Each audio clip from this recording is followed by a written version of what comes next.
Today on TriCrow Studios, we do a few upgrades to this Jackson KVX10 King V.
So we have this made in Japan Jackson King V, the KVX10.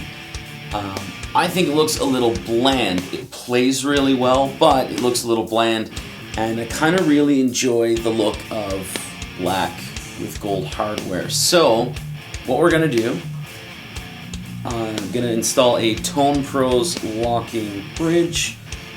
I'm going to remove the string ferrules, and I have a gold bridge plate V-style majig thing. I also have some gold, I think they're actually brass, knobs here to install, and as well, my favorite thing to do, remove the stock tuners and install some gold Spurzle easy mount tuners.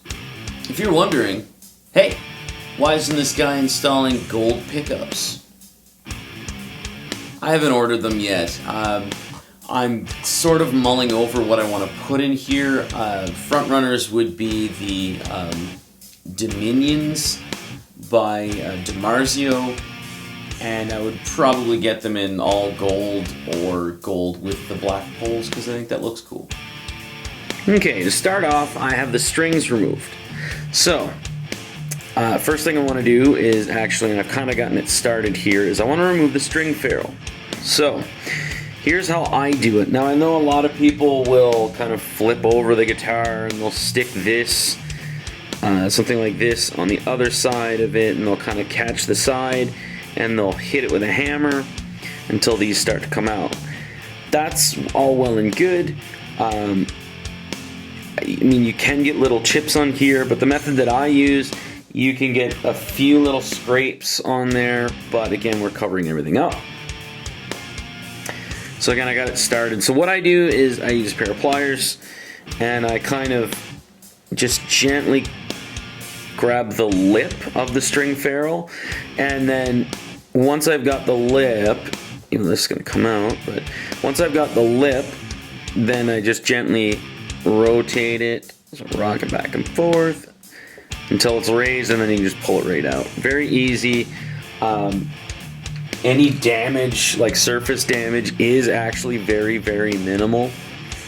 You just have to have a little bit of finesse, a little bit of patience, and yeah, don't expect these to come like right out right away. And again, you wanna kind of just gently catch the side of it. So we have the string ferrules removed. Now, one problem here is the previous owner had tried this before and clearly failed, and what he did, you might not be able to see it, I'll grab the wrong one. But he kind of tried a different method and basically chewed up the ferrule on the side, so it was a little harder to get out. But again, you just have to have a lot of patience. And again, it's like this method here, if you get in one of those situations, you may scar the body just a little, but again, we're covering it up. Okay, so what we want to do now is install our little bridge plate thing. So what you want to do is line up the holes on the body with the holes on the bridge plate, and then you're going to find your screws that came with it and grab a drill bit that is smaller, like not as wide as the screw. Now, one thing I like to do when I'm doing this is the holes don't always line up perfectly. You just want to make sure that the strings are going to pass through. So I just take screws and put them through. And as long as the screws catch, then it holds your bridge in place, or your bridge plate in place. Now they don't necessarily have to, because they're not going to perfectly line up. They just have to kind of hold things in place, because basically the hole in the plate is what's going to hold the string from not like chewing through the body.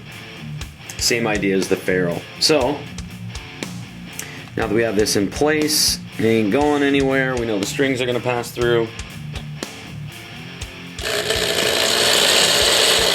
And drill into the body. Don't go too crazy. And now we're going to, even though we have a drill, we're going to actually hand tighten the screws.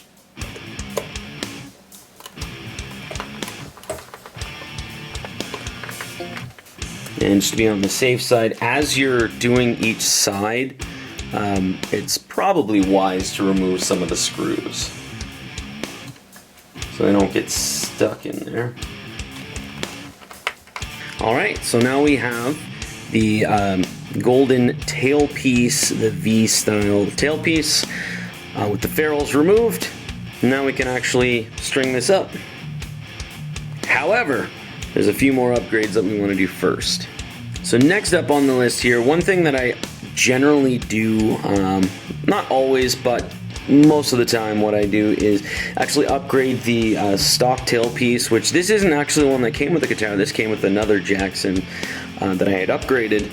So we're gonna just upgrade the stock bridge to a Tone Pros bridge, and in this case it's gonna be a gold Tone Pros bridge. So you'll notice right away that these pieces here are chrome. I do have gold pieces. However, I'm not extremely confident in removing these and then installing these perfectly flush and level. So, we'll keep the chrome. Alright, so here we go. Here's my bridge. Here's my fingers. Just gonna put these in. Thread them all by hand.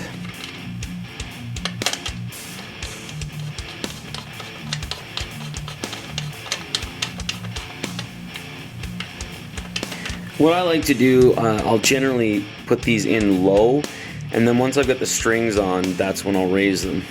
So there we go. Looking pretty good. And then obviously we'll re-intonate them, but generally a lot of people ask me how these go in.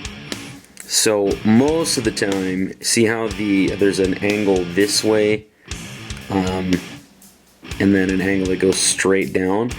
Generally, the way that it works is these ones that are angled, they're facing the back of the body, and these are facing the neck. Again, it's all up to how everything's cut, and it's actually extremely easy. Some of them are set up where the like the controls here, we'll say the screws, so you can go back and forth. they're facing this way, I find they're a little easier to get to.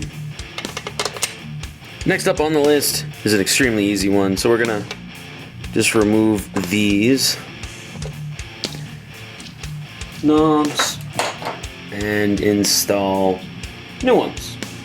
Now, one thing I can recommend is if you're purchasing these type of knobs, for some reason it's just slipping my mind completely, but if you're buying these types of knobs, make sure you get the ones that you can tighten or loosen. It's just so much easier. And then all you have to do is when you put them on, they lock in place. These are a little tight.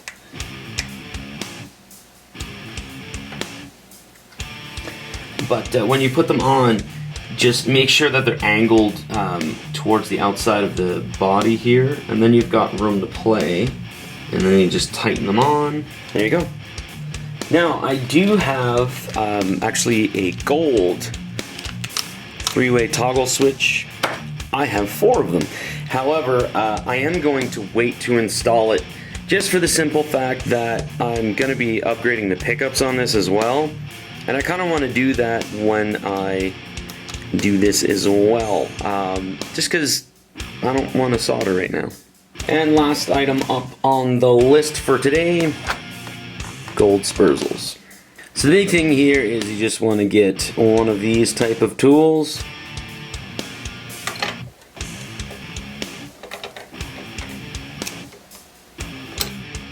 It's usually just the 7/16 that you want to use. And you're just going to loosen everything.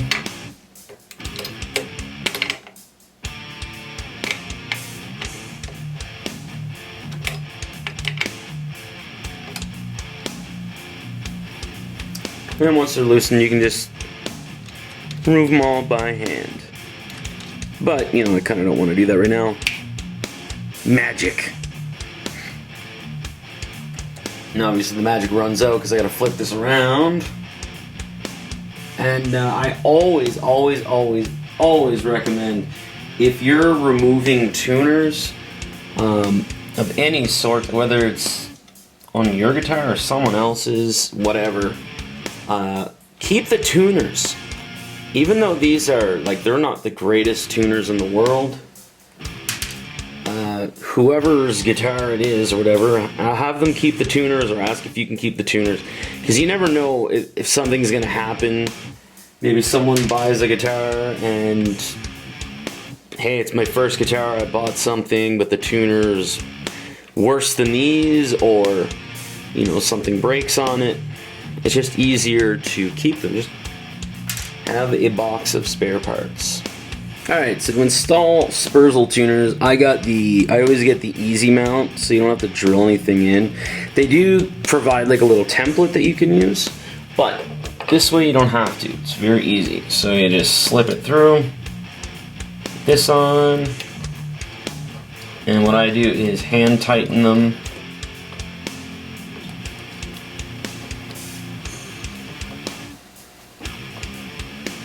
So I'm not going to fall out.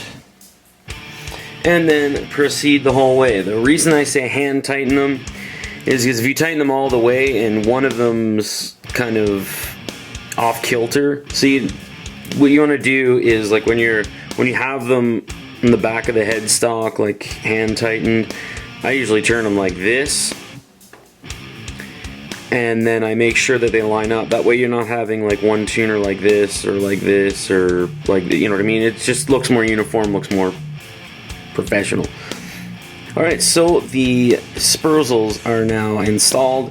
What I did was I just flipped the, like once I had them all hand tight, I flipped this around and I eyeballed everything up. I leveled out the tuners, and then I started actually tightening these. The easy mounts, they have little notches in them, so they actually dig into the back of the headstock, so you don't have to drill any holes.